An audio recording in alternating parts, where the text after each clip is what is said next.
Bien, mes chers collègues, je vous propose de démarrer. On accueille aujourd'hui Léo Peria-Peigné, qu'on a, pour certains d'entre nous qui sommes sur le sujet capacitaire, évidemment l'habitude de voir et avec qui on échange régulièrement. Chercheur au Centre d'études de sécurité de l'IFRI, que nous avions déjà entendu il y a quelque temps à propos d'un rapport qu'il avait rédigé sur l'avenir de la Bundeswehr. Et alors que notre commission devait examiner au printemps le projet de loi portant actualisation de la loi de programmation militaire 2024-2030, devrait être examiné au printemps, et que la guerre en Ukraine a passé hier le cap des 4 années de combat, il nous faut repenser l'avenir de la sécurité en Europe et les modalités d'un choc avec la Russie qui, selon une majorité d'experts, ne peut être exclu d'ici 2030. Je vous remercie de votre attention. Ce choc pourrait prendre la forme d'un test sur un territoire de l'OTAN. La guerre en Ukraine a montré l'importance des armes de décision sophistiquées comme les missiles, ainsi que le rôle crucial du renseignement satellitaire et électronique. Elle a également mis en évidence le caractère essentiel des armes d'usure, au premier rang desquelles figurent l'artillerie et les drones. Autant les drones constituent une dimension nouvelle, polyforme et évolutive, autant l'artillerie constitue une arme bien connue, dont l'efficacité est proportionnelle à la quantité de munitions disponibles.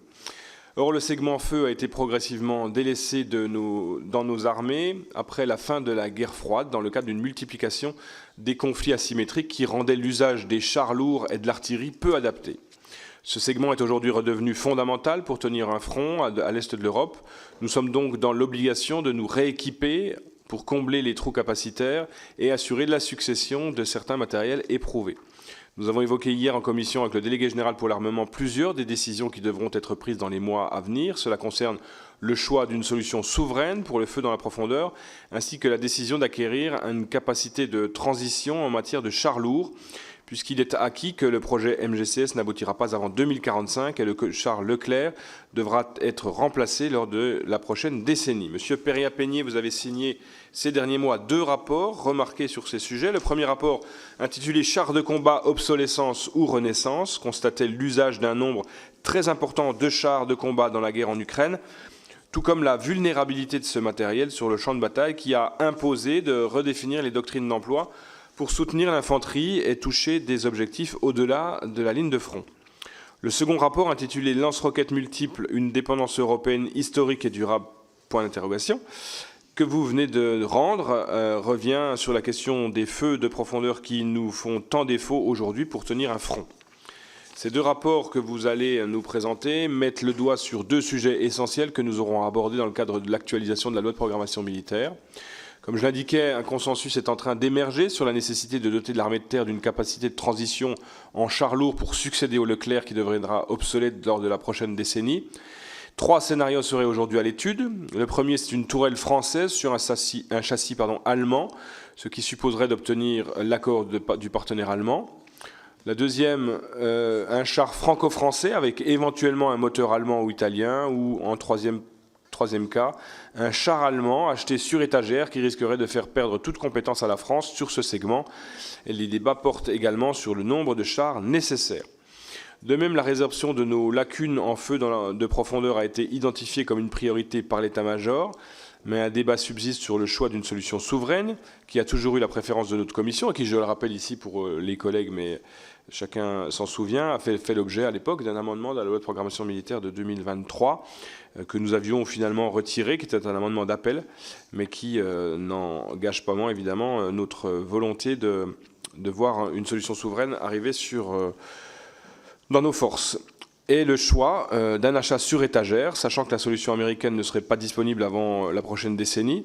Et j'ajoute que l'émergence d'un intérêt pour le Pinaka indien s'est accompagnée de nombreuses mises en garde quant à l'insuffisance de ses performances, compte tenu notamment du besoin de frappe au-delà de 150 km et d'autres éléments techniques que j'avais eu l'occasion d'aborder évidemment ici lors de l'audition du chef d'état-major de l'armée de terre.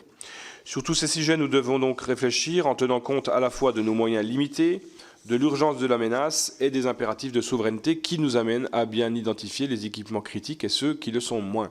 Compte tenu de vos travaux passés et présents, vous êtes en mesure de répondre à de nombreuses questions concernant les enjeux relatifs à l'actualisation de la loi de programmation militaire. C'est la raison pour laquelle je proposerai à mes collègues sénateurs de vous interroger sur ces différents aspects après votre intervention liminaire. Je rappelle que cette audition est captée, diffusée en direct sur le site internet du Sénat. Et donc je vous laisse la parole, M. Péria-Peigné, pour vos propos liminaires, et ensuite nous aurons l'occasion de vous interroger les uns les autres. C'est une audition très capacitaire aujourd'hui, mais nécessaire pour y voir un peu plus clair dans les travaux que nous allons mener dans la préparation de la loi de programmation militaire, qui, je le rappelle, interviendra au Sénat dans le courant du mois de mai, aux alentours du 11 mai pour la commission et du 19 mai pour l'étude en séance plénière. Voilà, je vous laisse la parole. Merci beaucoup, Monsieur le Président. Merci à la Commission pour son intérêt pour les sujets capacitaires, qui n'a fait que s'accroître depuis 4 ans maintenant. Pour aller très rapidement, donc je vous propose pas forcément d'évacuer, mais de traiter dans un premier temps le sujet lance-roquettes, qui est un petit peu plus court et un petit peu plus ramassé, et dans un second temps, éventuellement, de passer au char, avec peut-être une séquence de questions sur les lance-roquettes d'abord, et ensuite pour faire un peu de subsidiarité. Quelques éléments de contexte sur cette étude. Donc, en 2019, rappelons-le, il n'y avait absolument aucune perspective de remplacement des lance-roquettes unitaires français à un horizon 2030, pour une capacité qui était pourtant déjà en voie de réduction avec une disponibilité qui était très faible. 2022 a été un moment de réveil avec un rappel, on va dire, et une innovation sur l'utilisation et l'importance des frappes dans la profondeur et aussi des frappes de saturation utilisées par l'Ukraine comme par la Russie. L'importance aussi de la souveraineté sur ces enjeux-là, puisque les systèmes reçus par l'Ukraine avaient en eux en fait, le contrôle des Occidentaux sur les cibles choisies dans le souci d'éviter l'escalade, ce qui a poussé notamment l'Ukraine à développer ses propres systèmes de frappe dans la profondeur, avec des noms exotiques comme le missile Flamingo et quelques autres que vous connaissez déjà. Et enfin, 2023, le lancement du programme Frappe dans la profondeur Terre, qui était la réaction française à cette prise de conscience, qui prévoyait de demander à 2 groupements d'entreprises, donc Safran et MBDA d'un côté, puis Thales et Ariane de l'autre, pour proposer une solution à d'abord 150, puis 500 km en artillerie sol-sol pour la France, avec aussi quelques impératifs qui étaient notamment celle de, si possible, utiliser les munitions des lance-roquettes actuelles et éventuellement celles de ses voisins, avec une cible à 13 systèmes en 2030 et éventuellement 13 de plus en 2035 si la LPM d'alors s'y prête.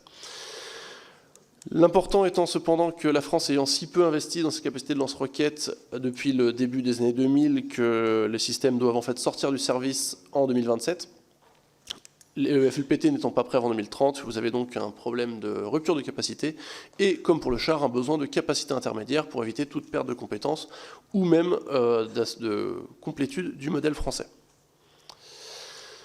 Quelques rappels assez rapides. Qu'est-ce qu'un LRM? Un LRM, un lance-roquette multiple, donc on va parler de 4 éléments. Donc un porteur qui est un véhicule à roue ou à chenille, qui est une priorité assez faible et un niveau stratégique qui est globalement inexistant, un panier qui va être la structure qui va accueillir les munitions, qui est ici encore un système assez simple et une priorité assez faible, une conduite de tir qui va être le logiciel qui va permettre de renseigner les munitions sur leur cible, orienter le panier et permettre un tir précis, qui a une complexité un petit peu plus importante, mais qui reste moyennement stratégique par sa nature de logiciel, même s'il y a des enjeux d'interopérabilité qui sont forts, et enfin et surtout des munitions qui sont donc des roquettes ou des missiles, qui sont des systèmes de précision ou de saturation avec différentes portées, et c'est évidemment là qu'est la grande complexité et qui révèle le caractère stratégique le plus important. Comme on l'a dit, la question de la souveraineté, non seulement dans la production, mais aussi dans l'emploi, et des enjeux d'interopérabilité pour l'utilisation de ces munitions par des partenaires ou par notre propre utilisation de munitions dédiées partenaires. Quelques éléments notamment sur les 3 générations. Quand on parle de génération, c'est quelque chose qu'on a fait nous-mêmes dans le cadre de cette étude. On va catégoriser la première génération comme des systèmes plutôt à courte portée, hérités de ce que vous connaissez tous, les Katyusha de la guerre patriotique, avec le BM-21 Grad, qui est peut-être le système de lance-roquettes le plus produit au monde, avec disons une portée qui est limitée. Vous en avez encore à peu près 130 en Europe de différentes catégories, avec des systèmes plus ou moins améliorés, notamment après la chute du mur par les ex-pays de l'Est. La deuxième génération qui va d'abord rechercher la saturation puis la précision après la fin de la guerre froide, qui va se caractériser par les systèmes français actuels, donc les M270 MLRS conçus en coopération avec nos partenaires américains et européens à l'époque. Une deuxième version plus moderne qui sera donc le M142 HIMARS, qui a donc été fourni en quantité à l'Ukraine, qui là va plutôt chercher la précision et abandonner la solution de saturation.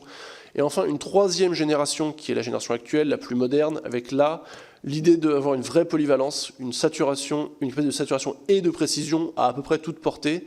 Aujourd'hui, la plupart des systèmes modernes tendent à porter à 500 km avec des développements ultérieurs qui l'amèneraient à 1000, voire à davantage. Et enfin, assez rapidement, la problématique européenne qui est que le parc européen de lance-roquettes en 2020 est un parc qui est vieillissant, qui est négligé parce qu'il y a un manque d'utilisation dans les opérations extérieures européennes et un vieillissement global même dans les pays de l'Est avec une structuration qui est la suivante, une minorité de plateformes notamment héritées du programme MLRS, donc les RU, les M270, qui sont à un niveau variable de modernisation, une modernisation qui est elle-même très hétérogène et qui a tendance à être moins interopérable que d'autres. La France est par exemple le pays qui a le moins modernisé ces MLRS, ce qui fait qu'aujourd'hui nous devons nous en débarrasser parce que le châssis n'a pas été changé, le châssis n'a pas été modifié alors qu'il s'agit d'un châssis des années 80, là où les Allemands, les Finlandais et les Britanniques ont moins ce problème typiquement. Et surtout une majorité en fait, de systèmes hérités du pacte de Varsovie, plus ou moins modernisé, donc système à plus courte portée, orienté beaucoup plus vers la saturation. Hop, voilà, un petit aperçu, si vous voulez, de l'état du parc en 2025, avec donc, une évolution qui a déjà commencé, mais globalement, vous pouvez estimer que vous pouvez supprimer l'essentiel des 3 colonnes centrales pour voir l'état du parc en 2022. Avec, comme on le disait, donc une minorité de M270 et une majorité de dérivés soviétiques. Quelles options pour se réarmer?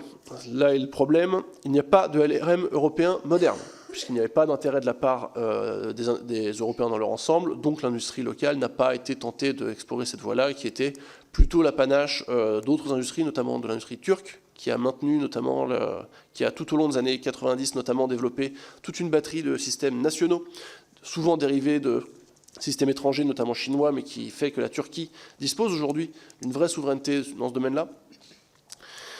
Donc 3 options simples. Donc, comme on le disait, on va plutôt prendre la distance en sens inverse, le développement souverain d'une solution nationale, donc le choix qui a été fait par la Turquie et donc par la France dans le cadre du programme FLPT, le développement conjoint d'une nouvelle plateforme avec un partenaire plus expérimenté, ça a notamment été le choix de l'Allemagne avec 2 programmes concurrents de manière étonnante, le programme GMARS qui va associer Rheinmetall et Lockheed Martin, qui a notamment l'avantage en fait de pouvoir utiliser les munitions.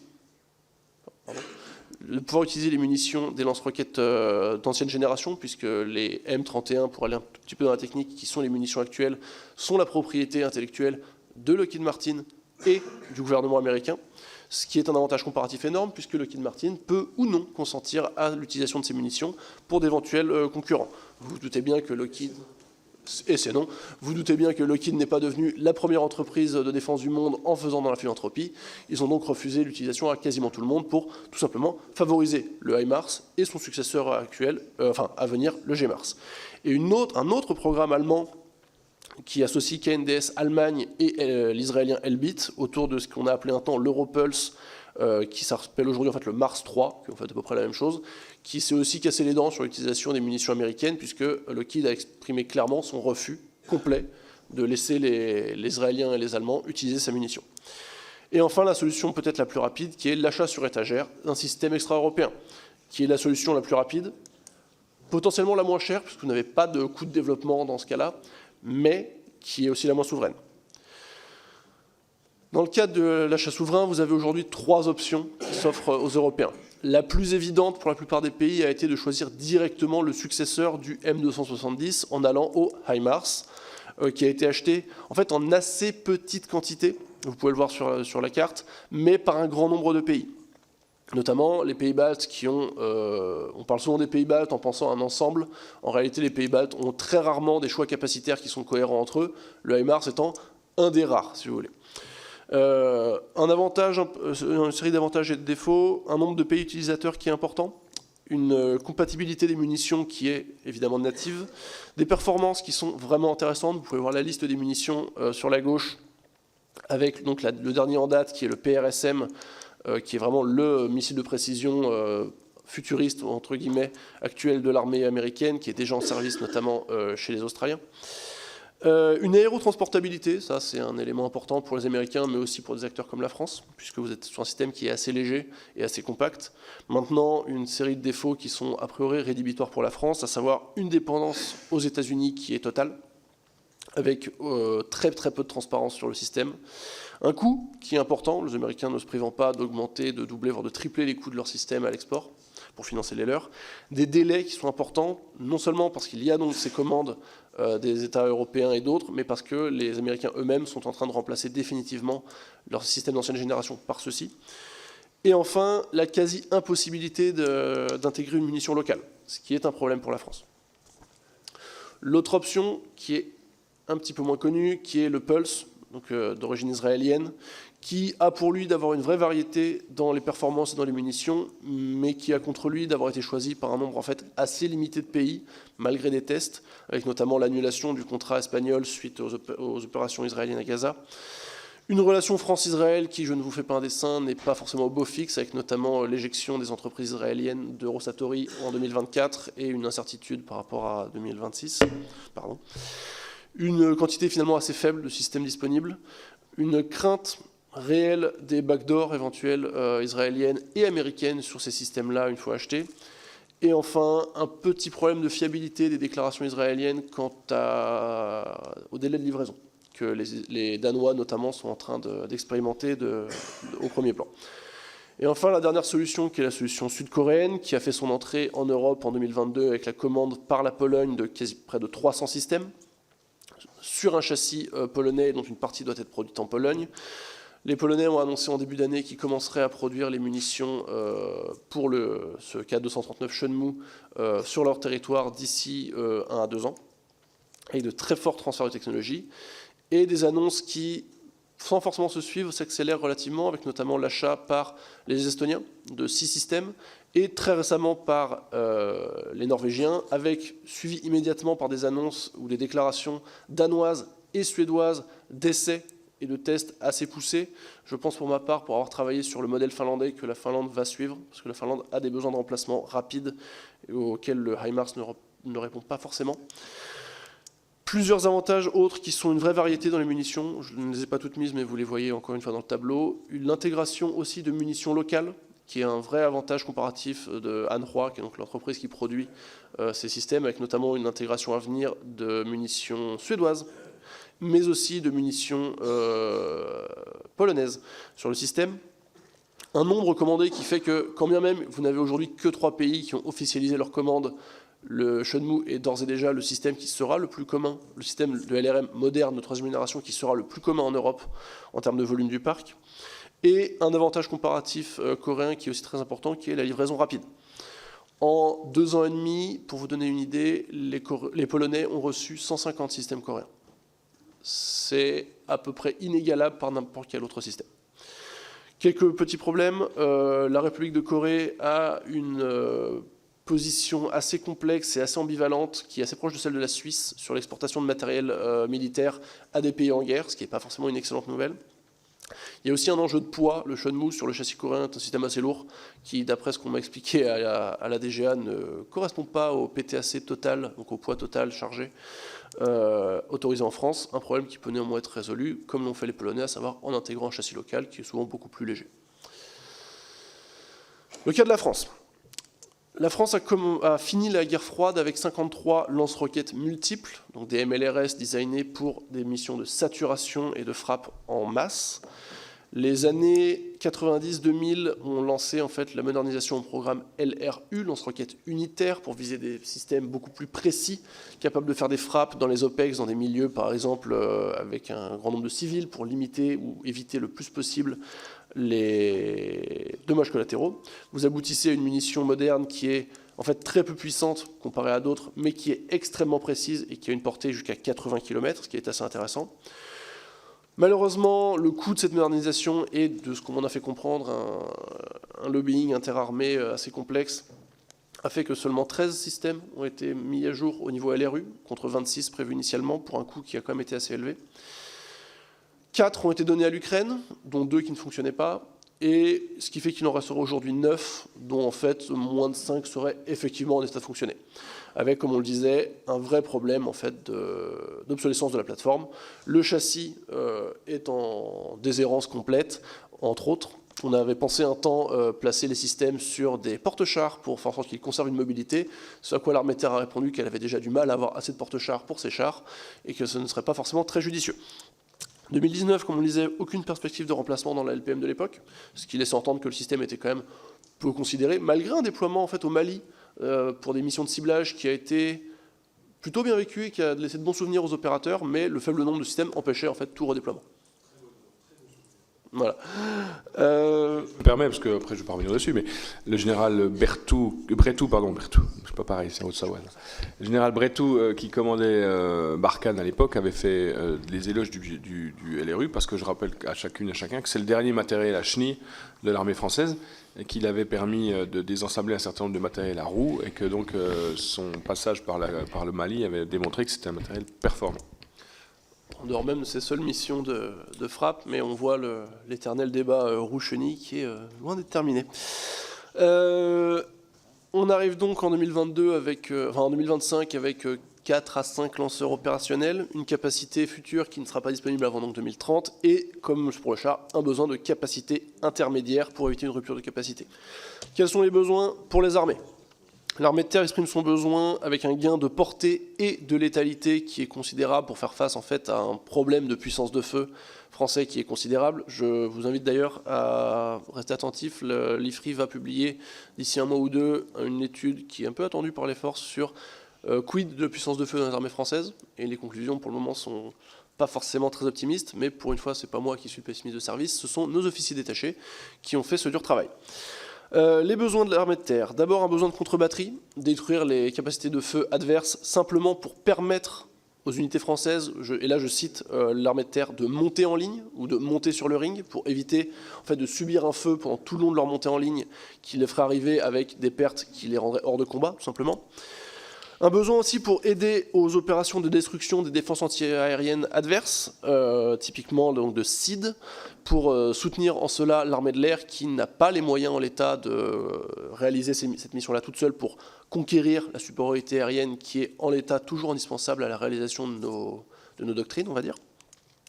Pour vous donner un exemple, l'armée américaine a transféré l'essentiel de ses capacités donc de SID sur le sol-sol et non plus sur le air-sol comme ça avait pu l'être pendant notamment les opérations contre l'Irak des années 90. Un enjeu de saturation aussi, qui est un terme qui a été complètement oublié en fait en France et par les Européens de l'Ouest après la fin de la guerre froide, pour enrayer de toute manière un assaut potentiellement russe, beaucoup moins basé sur la fulgurance blindée, mais beaucoup plus sur une masse d'infanterie jetée contre l'adversaire, avec un ensemble de questions qui se posent aussi sur le retour dans un nombre croissant de pays européens des armes à sous-munitions, qui avaient progressivement été retirées. Si le sujet vous intéresse, je vous invite à jeter un œil à l'étude qu'on avait publiée en mars-avril de l'an dernier sur la question des armes à sous-munitions et des mines antipersonnelles. Le format optimal, d'après l'armée de terre toujours, se situe entre 70 et 80 lanceurs, avec 40, 20 plus 20 pour équiper deux divisions complètes, et une trentaine pour de l'artillerie de corps d'armée, les écoles et la maintenance. Rappelons que la cible finale est à 26 lanceurs à l'heure actuelle.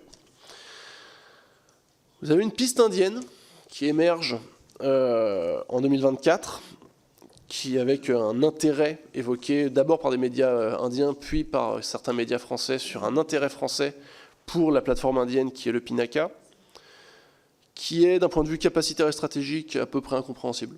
Pour être tout à fait honnête, le Pinaka est une plateforme qui a mis 30 ans à être développée, avec beaucoup de difficultés, qui a dû recourir à la technologie israélienne pour se finaliser, alors que c'est un système qui à la base était en fait très peu ambitieux, qui n'était qu'en fait une copie d'un système déjà existant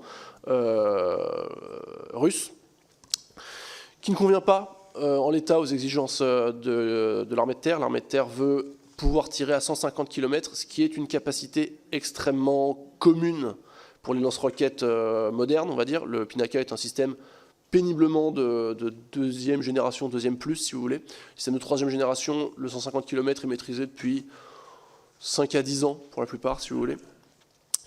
Avec une munition du Pinaka, donc, qui, tout juste développée, ne porte en fait qu'à 70 km, soit 10 km de moins que les lance-roquettes français actuels, qui n'a pas été commandé par l'Inde.